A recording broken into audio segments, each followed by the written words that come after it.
Hi friends, welcome to Rahul Sharma blog. मैं हूं आपका बिजनेस दोस्त राहुल शर्मा। दोस्तों, आज की वीडियो में हम कंप्लीट इन्फॉर्मेशन लेकर आया हूं कि कैसे आप अपना इडली का बिजनेस शुरू कर सकते हैं। इनफैक्ट दोस्तों, अगर आपके मन में एक क्वेश्चन है कि यार इडली का बिजनेस तो साउथ इंडिया में ही चलेगा, साउथ इंडियंस लोग ज़्यादा प्रेफर करते हैं इडली खाना, तो ऐसा नहीं होता है। मैं आपको यहाँ पे ये नहीं कह रहा हूँ कि आप पूरा साउथ इंडियन रेस्टोरेंट खोल लो।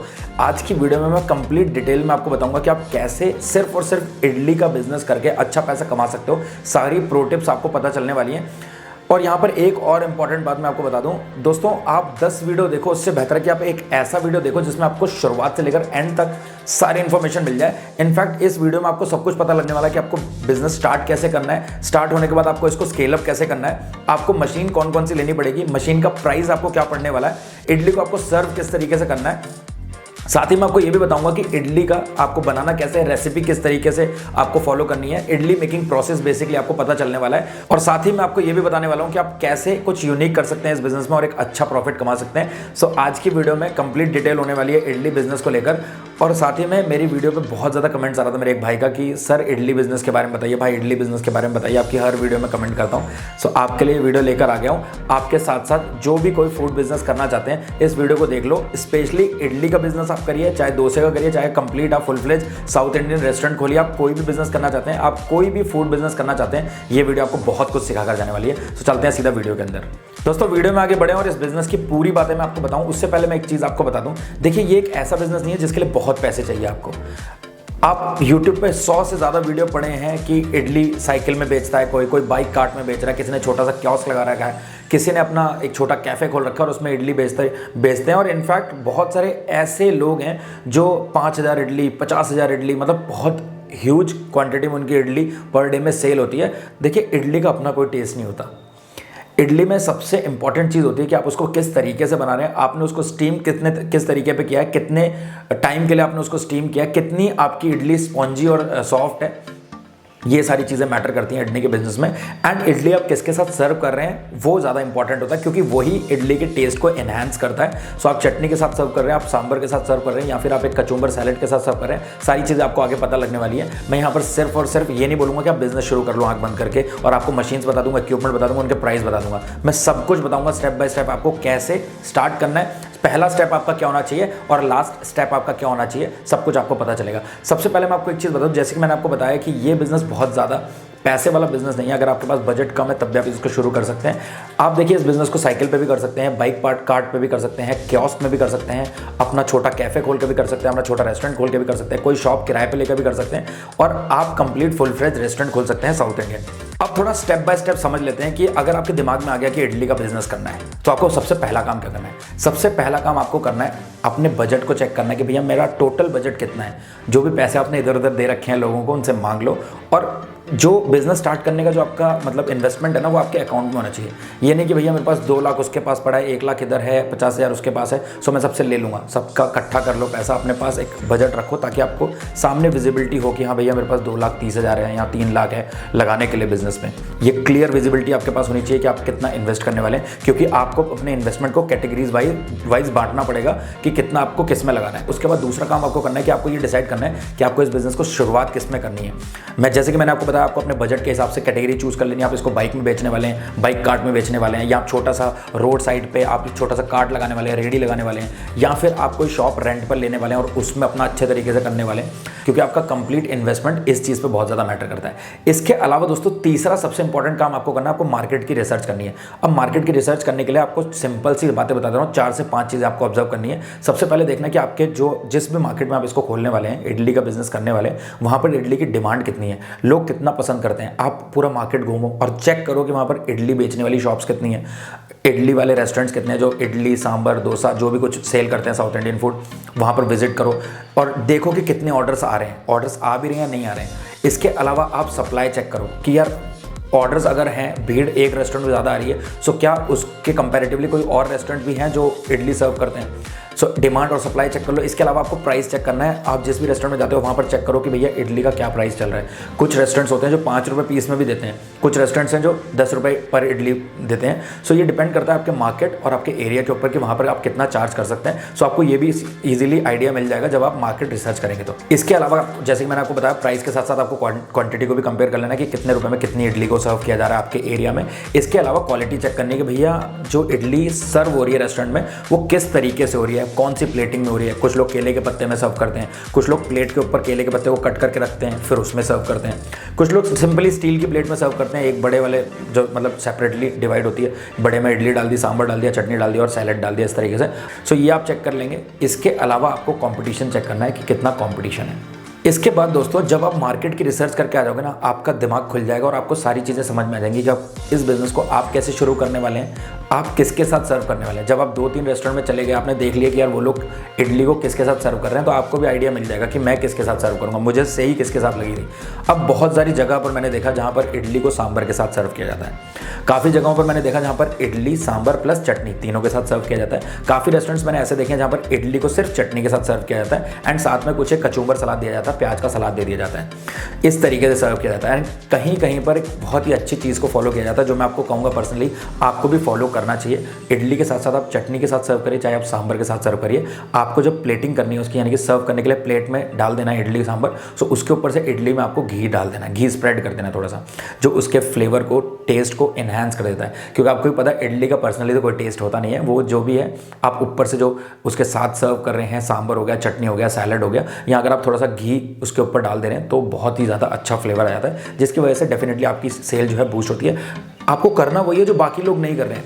कोई घी नहीं डाल रहा, रहने दो, आप थोड़ा सा डाल दो। ये थोड़ा सा घी डालने से आपकी, अगर कोई कस्टमर 3 इडली ले रहा है, 30 रुपये आपको दे रहा है, तो अगर आप उसमें 1 चम्मच घी डाल दे तो बहुत ज़्यादा आपका जो है लॉस नहीं होने वाला है। इसमें होना सिर्फ इतना ही है कि जो एक बार 30 रुपये की इडली खाकर जा रहा है वो 4 लोगों को लेकर आएगा और आपकी सेल को बढ़ाएगा, आपके सेल का ग्राफ को बढ़ाएगा।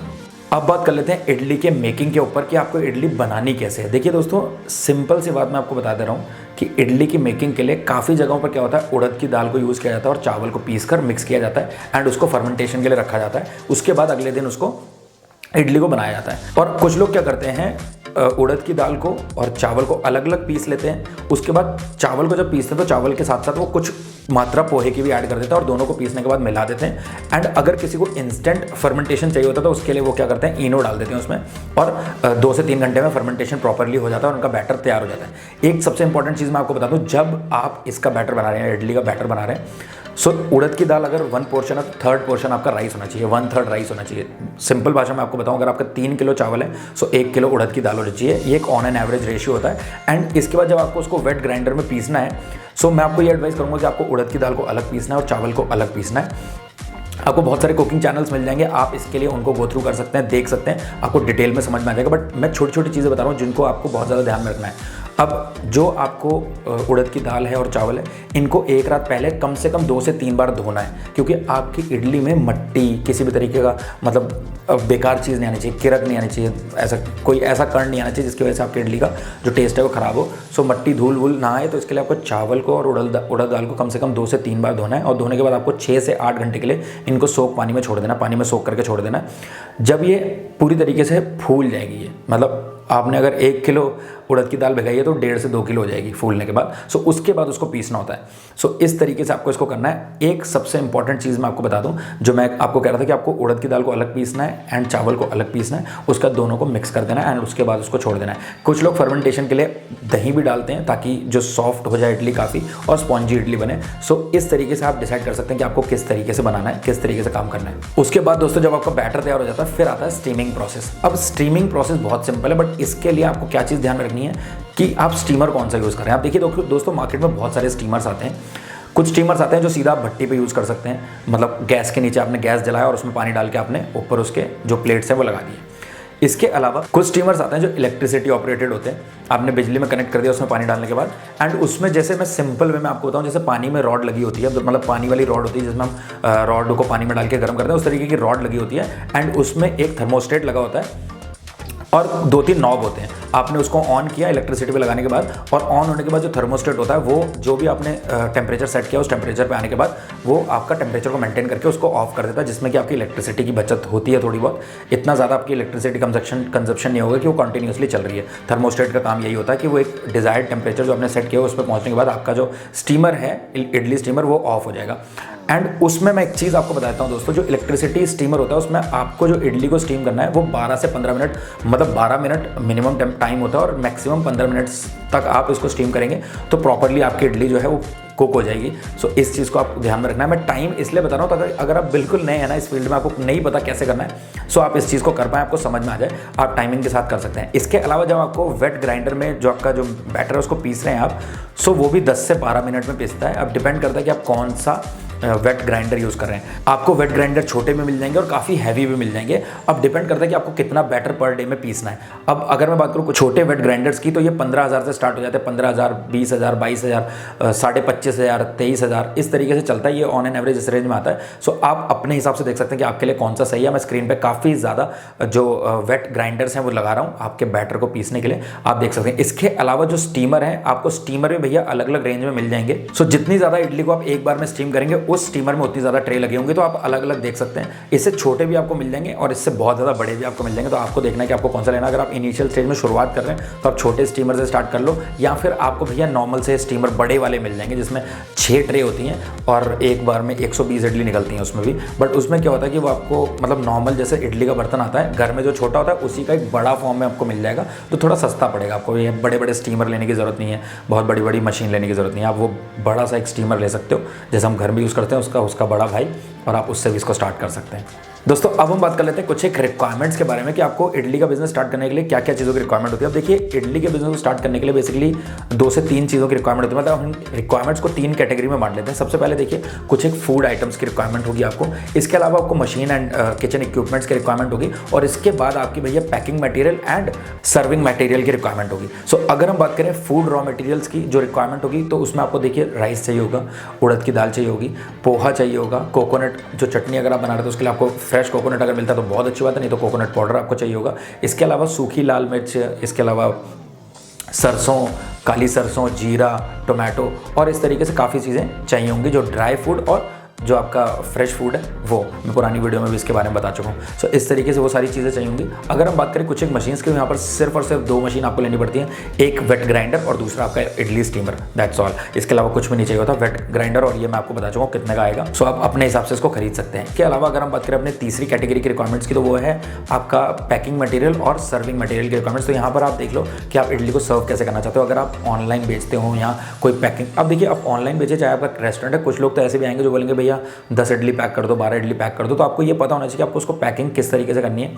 कुछ लोग इडली को पेपर में पैक कर देते हैं और सांभर और चटनी जो भी होती है उसको प्लास्टिक बॉक्स में पैक कर देते हैं। सो आप इस चीज़ को चेक कर लो। अगर आप प्लास्टिक बॉक्सेस में करना चाहते हो उसमें कर लो। और कुछ लोग जो फूड ग्रेड की पॉली बैग्स होते हैं जिपर वाले, उनको चटनी के लिए और सांभर के लिए यूज़ कर लेते हो, आप वो भी कर सकते हैं। सो आपको ये चीज़ पता नहीं है। इनफैक्ट जो आपके रेस्टोरेंट में आकर खा रहे हैं या अगर आपका कार्ट है वहाँ पर आकर खा रहे हो, तो आप वहाँ पर इडली को कैसे सर्व करने वाले हैं ये चीज़ भी आपके ध्यान में होनी चाहिए। और वो पैकिंग मटेरियल और सर्विंग मटेरियल आपको खरीद लेना है बिजनेस को स्टार्ट करने से पहले, कि आप पेपर प्लेट में सर्व करना चाहते हैं, आप स्टील की प्लेट्स में सर्व करना चाहते हैं। इसके अलावा अगर हम बात करें लाइसेंस की, तो यहाँ पर आपको बहुत बड़े बड़े कोई लाइसेंस लेने की जरूरत नहीं। सिर्फ आपको एक लाइसेंस लेना है जो कि है FSSAI, food safety standards authority of India का लाइसेंस ले लो और इस बिजनेस को स्टार्ट करो। इसके अलावा किसी के पास पूछने जाने की जरूरत नहीं है कि हमें और कौन सा लाइसेंस लेना है। तो दोस्तों आज के वीडियो में सिर्फ इतना ही। उम्मीद करता हूँ आपको वीडियो पसंद आई होगी। दोस्तों अगर आपको वीडियो पसंद आए तो लाइक जरूर करिए, और अगर आप चैनल पर नए हैं तो सब्सक्राइब जरूर करिएगा। मिलते हैं दोस्तों नेक्स्ट वीडियो में, तब तक के लिए जय हिंद, जय भारत।